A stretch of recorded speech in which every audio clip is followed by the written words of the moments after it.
Всем здравствуйте! На телеканале Якутия-24 программа «Мы вам покажем». Меня зовут Катерина Винокурова. Сегодня мы в такой необычной, темной творческой обстановке находимся. Мы в студии актера. И начнем наш разговор вместе с руководителем студии Андреем Адамовым. Андрей, здравствуйте. Здравствуйте. Расскажите, с 2012 года, вы сказали, работает? Ну, старт был положен, да, в 2012 году, это после моего дня рождения, это в феврале, появилась затея организовывать какие-то перформансы, да, ну, в кафешках, в ресторанах, в театрах, да, в фойе театра. И таким вот образом я собрал, получается, мы собрали ну, таких вот творческих ребят. Вот тогда там были студенты колледжа, студенты АГИКИ, и несколько актеров из русского театра, несколько актеров из Саха-театра. И вот в таком вот тандеме, получается, мы запустили наш, ну, скажем, вот такой проект. Но мы не знали, что он будет такой долгозвучный. Ну вот как-то так. Но вы закончили актерское? Нет, я сам театральный педагог. Театральный педагог, Да. То есть работаете по специальности, получается, можно сказать? Ну, в рамках этой студии, да. Ага. Ну, с 2012 года на сегодня, вы сказали, к вам приходят как взрослые, так дети, да? Это разных возрастов люди. Ну да, есть, получается, детские студии. Отдельно. И отдельно есть вот студия актера, да, студия актера, где записываются участники, которым, ну вообще-то возрастной рейтинг от 18+. Но, как полагается, там начинают записываться, ну, где-то от 25, 30, 40, 50, 60. Вот. Ну, вы сказали также, что принимаете всех. Да. Приходят к вам с разных сфер люди, абсолютно разные по характеру. Ну да, принимаем всех, да, и просто я, наверное, ну я выскажу свое мнение. Да, я не понимаю, например, когда, ну, если есть такого рода студии, я пока не слышал, да, ну, где я учился, там были такого рода студии, но там проводили кастинги. И у меня такой вопрос уже к педагогу, ну зачем тогда он нужен? Если я беру готовых, ну понятное дело, что может быть, они уже работают только над постановками. Да? Ну, я душой и телом отношу себя, да, к педагогической деятельности, и мне очень важно вот, ну, работать как в качестве педагога. Даже не как режиссер, да, как больше педагог, и беру всех, кто успел, ну, как я вам сказал, кто успел, тот и съел. Определенное количество мест для девушек, для женщин, да, и определенное количество для мужчин. Но больше все-таки преобладает женская половина, да? Женщина, да. Ага. Как вы думаете, почему? Ну, тут, наверное, я не знаю, ну, женщины сами по себе не очень активные. С активной жизненной позицией, да, особенно в наших реалиях, да, где очень много всего развивается, да, и духовный, и материальный, ну и так далее, и так далее. И, скорее всего, это. И второй момент, ну, все мамы, мне кажется, все мамы, все девушки – это такие вот актрисы. Да, актрисы, начиная вот от мейкапа и заканчивая там матерью многодетной семьи, да, вот, мамы многодетных семей – это, как скажем, прям уже готовые актрисы, да, потому что там сколько масок, они очень классные педагоги, потому что разного возраста дети, уже есть опыт предыдущих, да, скажем, от предыдущих детей, и они вот уже воспитывают своего, ну, скажем, самого младшего ребенка, да, там они очень классные педагоги. Да, и также у меня занимаются, например, бабушки, кто уже, как, ну, бабушки. Бабушки – это вообще, я считаю, супер готовые актрисы. Вообще они прошли уже 2 поколения, да, и прям воспитали своих детей, да, и воспитывают еще своих внуков. Это просто классно. Одновременно. О. 4 раза. 2. 3. 4. Раз. 2. Но чаще все-таки зачем приходят сюда? Ну, первое – досуг. Первое – это хорошее времяпровождение. И второй момент ну, многие ссылаются на то, что я такая закрытая, ну, если мы говорим о девушках, да, женщина, я закрытая, у меня такой какой-то странный голос, тихий голос, я скромная, я стеснительная, я очень волнуюсь и так далее. Мне кажется, нет. Мне кажется, нет. Тут они, скорее всего, приходят в поисках, наоборот, своих возможностей. Не с целью убить, да, свои какие-то комплексы, а наоборот найти свои новые возможности. Раскрыть. Раскрыть, пробудить, возбудить, да, развить, да, вот свои возможности, мне кажется. Потому что, когда мы начинаем уже работать, я уже про их какие-то вот эти первые запросы я вообще не слышу. Это тихий голос, он уже вообще какой-то нафиг тихий голос, да? Они уже об этом не вспоминают, то, что я скромная, это уже вообще все пропадает. Ну, не пропадает, уже не вспоминает об этом. Да? Они наслаждаются тем, что вот, то, что, ну, вот, как педагог я предлагаю, ну, их вектор развития. Да? Ну, здесь мы развиваем, конечно, эмоциональную сферу и волевую сферу. Да? Это очень сложно, мы до сих пор, наверное, не каждый из вас готов выйти перед публикой и выступить. Да? Не каждый из нас готов на это. Да? И здесь это вот называется воля, да? Волевая сфера. Ну, вот мы развиваем это.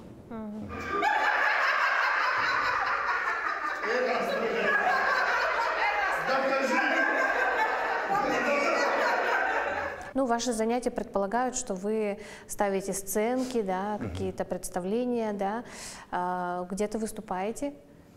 Да, ну, конечным результатом, конечно, конечным результатом становится какое-то, скажем, представление, постановка, представление. Да, ну, после пандемии, конечно, ну, не буду врать, после пандемии как-то все пошло не так. Ну, имеется в виду, очень много институтов, да, в сфере культуры поменяли свои условия. Если мы раньше до этого выступали на своих на своих стабильных площадках, это вот, допустим, Сахатя и так далее, вот там у них немножко все поменялось, политика поменялась, да, институты не стоят на месте, они тоже развиваются, да, и в материальном плане, и в каких-то там, ну, своих, да, менеджментских делах, да. И, ну, проблема, конечно, проблема в площадках, да, и вот последний раз мы выступили на большой сцене ДК Кулаковского, да, а потом, я думаю, мои ребята все-таки, они не академические актеры, ну, по понятным причинам, да, и все-таки для нас, мне кажется, ну, я не один принимаю решение, я всегда, это тандем, это, ну, сотворчество, да, мы все обсуждаем, я предлагаю, они тоже предлагают, и как-то вот...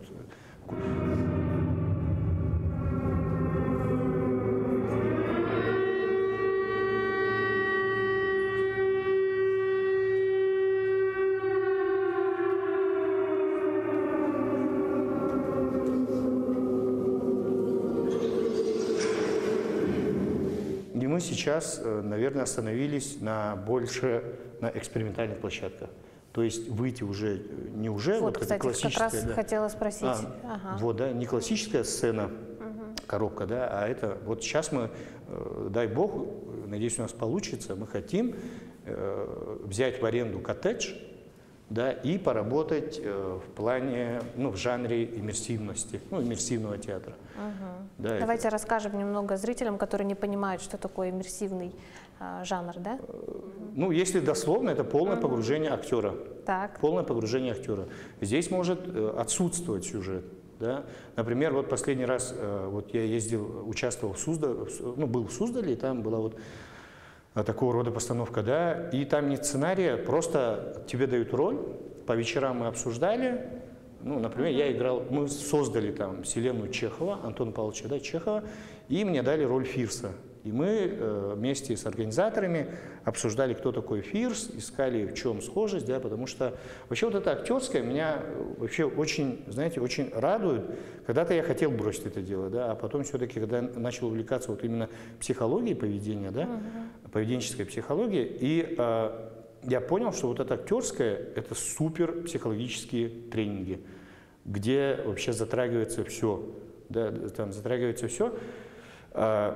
И вот когда в момент обсуждения ты всегда находишь те точки соприкосновения, да, со своей личностью, да, начиная от каких-то переживаний и заканчивая какими-то, ну, какими-то позитивными моментами. Да? То есть это мышление твое, то есть это какое-то мировоззрение твое, да, и совпадает вот с тем или иным персонажем. Ну, в моем случае это вот с Фирсом.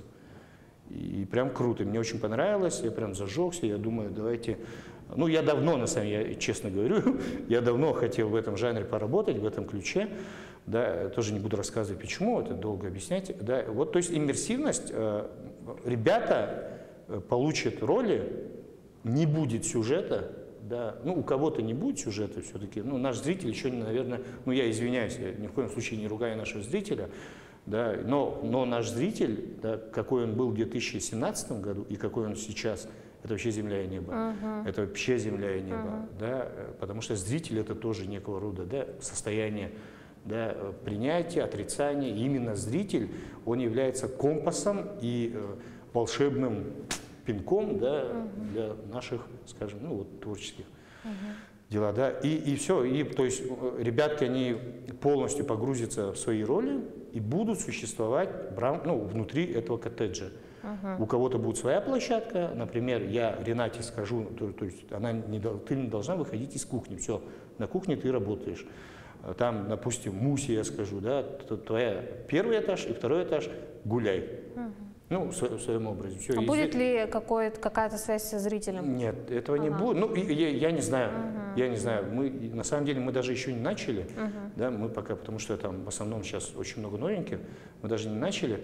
Но, ну, как я вижу, скорее всего, нет, потому что вот это вот проживать, разжевать и положить в рот, да, мне кажется, зритель этого не заслуживает. Ну, имеется в виду, он достоин большего. Да, то есть разжевать, пускай сами разжевывают, да, грубо говоря. Они вот зайдут, и очень надеюсь, опять же, по внешним, да, то есть это свет настроен, какие-то атмосферные реквизиты, может быть, да, ну, я пока тоже не знаю. Да, и зритель погрузится полностью в нашу такую атмосферу. Может быть, даже какую-то содержательную атмосферу. То есть он проследит сюжет, да, он может там, не знаю, ну, прийти к какому-то выводу от просмотренного, сделать какие-то свои умозаключения, да, и может быть, как Чехов говорил, да, театр — это та кафедра, с которой нужно говорить только хорошее и про добро. Да, пускай это как-то, может быть, даже примитивно звучит, но это факт. Добро, да, и тем более сейчас, после пандемии, я заметил, что идет эмоциональное голодание. То есть человек хочет эмоций. Эмоции, опять же, я не имею в виду вот эту гиперэмоциональность, да, когда говорят человек эмоциональный, да, и 90% людей, они понимают это, да, вот эти гиперболизированные, полушизофренистические, да, состояния. Нет, эмоциональность — это когда я использую все возможности и спектр своих эмоций. Где-то разозлился, где-то, там, допустим, ну, вошел в состояние, да, радости, эйфории, счастья. Это круто. Да, и вот это называется эмоциональное голодание. Человек, который не может проявлять эмоции, но глядя на эмоционального человека, ну, идет такое вот эмпатическое явление. Ну, да, то есть я начинаю сопереживать, и тем самым я переживаю вот те эмоции, которые я вижу, которые идут в мою сторону. Поехали попу назад и попой вперед.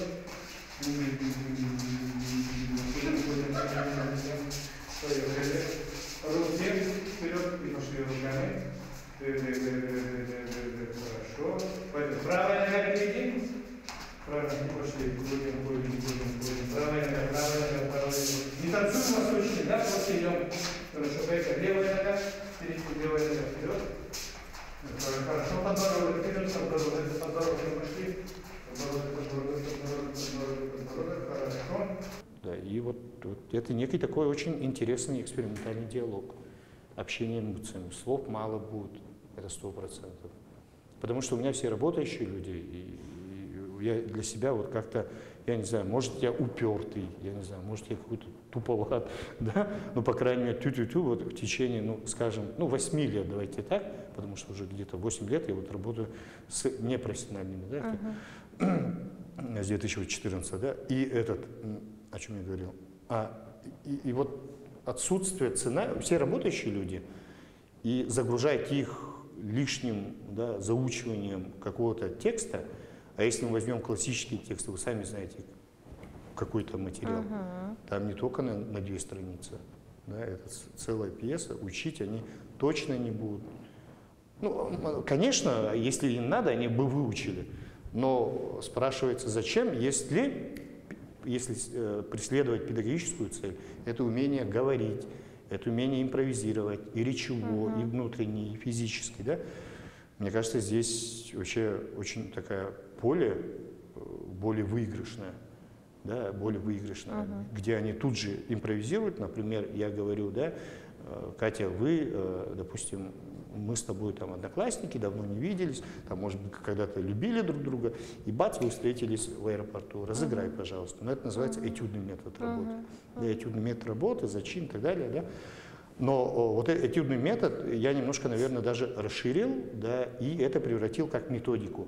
Если этюдный метод, он именно в театральном мире через этюд, они ищут форму спектакля.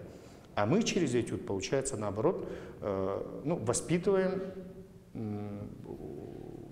у участников актерские навыки. Ренат, расскажите, когда вы в первый раз пришли в данную студию, да?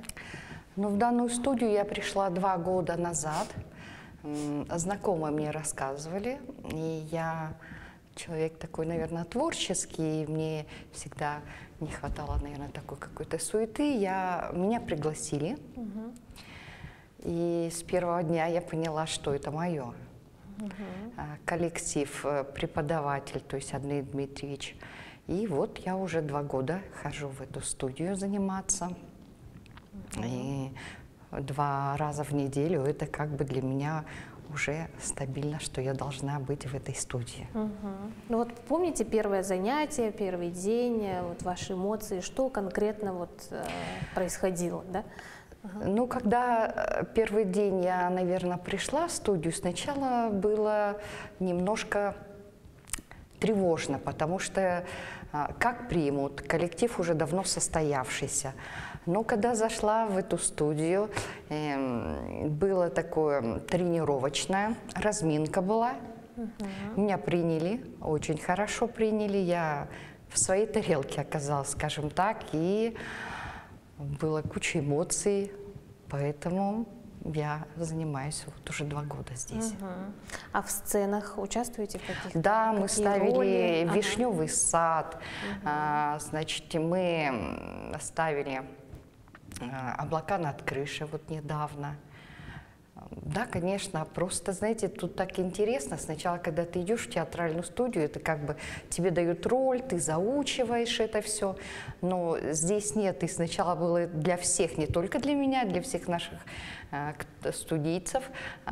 У нас нет конкретно там учения своих слов или что-то. Мы импровизируем.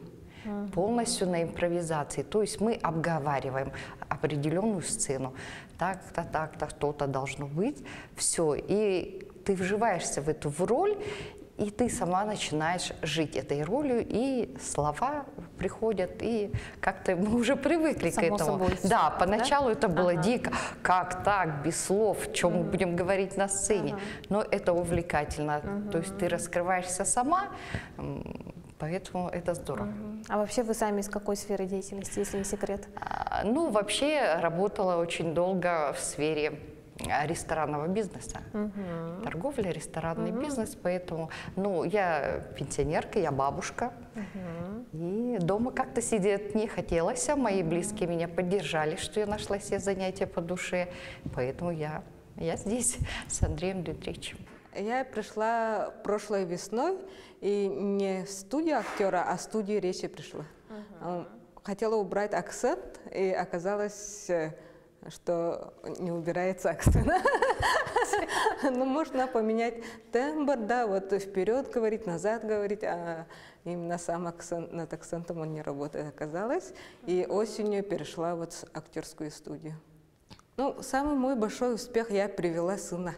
В детскую студию он ходит, он у меня очень замкнутый, закрытый был, никуда не ходил, я его куда только не водила, и в дзюдо, и в футбол, и везде записывала, и он всегда отказывался после первого занятия. А с Андреем он раскрылся, загорелся, и сейчас вот даже сам согласился, и как неделю ходим на акробатику. Для меня это большое достижение и благодарность Андрею. Прям нравится. Сперва на индивидуальные ходили, а сейчас уже с другими детьми взаимодействуют. Да? Ему 5 лет. А насчет себя, ну, всего полгода, получается, с сентября, да, поэтому пока мало что могу сказать. Перед Новым годом выступали, но мне не понравилось, как я выступила. Ну, не знаю, пока не вошла, кажется. Думаю, ну, весной, надеюсь, лучше будет. Но это всегда выход из зоны комфорта, что-то новое, поэтому как вызов себе получается. Отлично. Ага. Ну, а самое такое увлекательное на занятиях, это что? Что больше всего привлекает вас? Тоже нестандартные ситуации. Вроде, ну, я всегда по-своему думаю, да, и думаю вот так, а потом Андрей говорит, нет, вот так, или покажите что-нибудь, и я показываю, оказывается, могу и по-другому, и так, и сяк, и в итоге очень нравится тоже. Многократное восприятие ситуации получается, одной ситуации, и все вместе как-то интересно получается.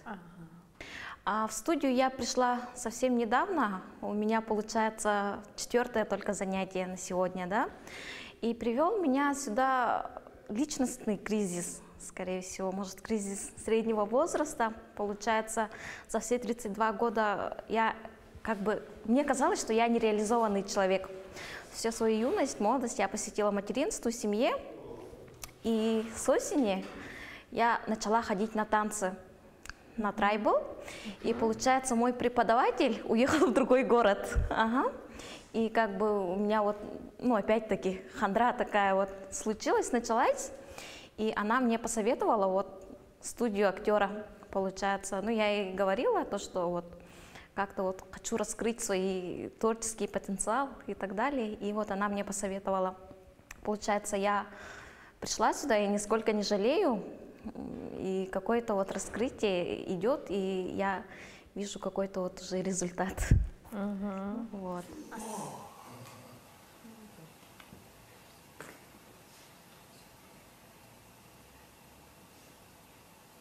Знаешь? Шубы. Шиншила. Я не хотела. Она не хотела, серьезно. Она не хотела, ей просто нужны были бабосы. Да, она не хотела, это чисто. Она сама хотела для себя потратить. Она серьезно. Она нас обокрала, потому что хотела потратить эти деньги. Серьезно. Но это же правильно. Ну это же правильно. Украсть, чтобы что-то купить. По-моему, нормально. Позитивно. А подряд. Где это можно проследить за вашими вот как раз-таки мероприятиями, да, и возможно ли записаться к вам, если кто-то вдруг сейчас заинтересуется, захочет? Нам нужны парни. Нам нужны парни, там 2 места в принципе есть, да, потому что мужчин очень мало, но это абсолютно серьезно, это наша сейчас огромная проблема. В группе все мы кричим уже «дайте мужика», да, потому что, ну, женская и мужская энергетика, конечно, они должны вместе сосуществовать. Это тоже очень важный процесс, это очень важный момент, когда в группе хватает и девчонок, да, и парней. Да, и это абсолютно другая энергетика. Оно даже имеет больше вес, да, чем, допустим, чисто девушкой. Да? Конечно, это запись, да, вот мы сейчас в поисках парней творческих, которые вот желают попробовать себя, ну, в публичных выступлениях, да, и, ну, в рамках вот нашей студии актера. Вот. И что, ну, где проследить? Ну, к сожалению, мы не ведем, ну, я не веду. Это мое упущение большое. Телеграм, Социальные сети. Социальные сети у нас, короче, немножко, чисто когда что-то мы собираемся показать, ставить, да, мы тогда вот активно делаем. Какие-то рассылки. Рассылки мы делаем обязательно, да. Ну, у нас уже есть свои постоянные, скажем, зрители. И участники сами зовут по 10, по 5 своих друзей. В принципе, достаточно.